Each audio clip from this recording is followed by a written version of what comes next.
usigaye hehe ko hoza uri isoko isekera bose ususurutsa usigasiye abagutuye nabo baguhayagiza amahanga yose bati gahoreho Rwanda nziza uhora n'abawe mu Rwagasabo igitego cyatatswe ubwiza na Rurema uwaguhanze niwe wakugenga yirirwa ahandi agataha iwawe akaguha ituze n'itekane ritetesheje aho watuje mu mirambi n'imisozi igihumbi.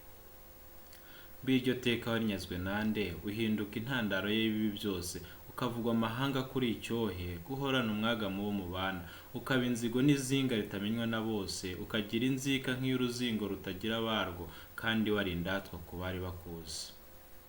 Bene inzarambi irambanye ituma utwawe tugirwa ingwate cyangwa n'imirambi itabura isibe iteye abawe guhogomba oyasigaho ntaho byakabaye imfura nkawe dusanzwe tuzi. Nabonye byinshi mu bihe nk'ibi ndetse birenze ibyo bagukwena ariko nkubito y'indeko arabitanga bisigariye iyo bigwa byimwe ijambo. Ruzagayura yaje ndeba ntiyari akana kuko abayizi yavugishije amangambure barasuhuka dukomye induru birahunze nta n'inkomarume yafashe umuheto. Rwagakoco yazanye inkubiri ariko ntawamenye iyo yaciye mu budaha ntibaburara ngo nuko ibishanga byatetse cyangwa ngo ubuganza bugira imigata ngo nuko inka zaho zitashowe.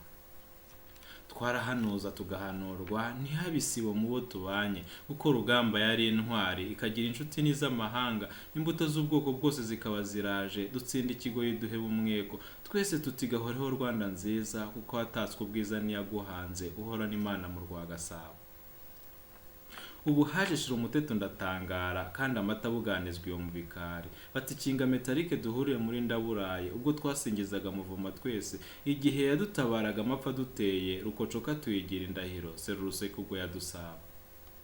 Rwogera rwogeje inda ntiruhage ibyo ntabikozwa yo gatsindwa uretse gukubitira abana kujya kuryama no twari kubaramura tubacuza akatugira ingwate nk'utabazi udusigaye akadushora iyo mu mahanga ngo ibigega by'iyo bihorana imyaka. Abacurafuni na buhoro nyina wundi ngo ntibakavuge nubwo baba barembye kuko nta jambo ryo mu batindi aduhindura twese abamukeba abagize abaje akabita intore zitagira intamburetse iyo yazitoje nta n'ijambo ryo gatabwa. Reka nkubwire Rwanda nziza wowe kwijambo rigera ijabiro sigasira abawe bahore baganje bareka impamvu itagira imvano bambara ikamba rikwiye intwari umugambi umwe kuri bene Kanyarwanda bateshwa akayuga hanze ndetse n'amahanga bagira indahiro.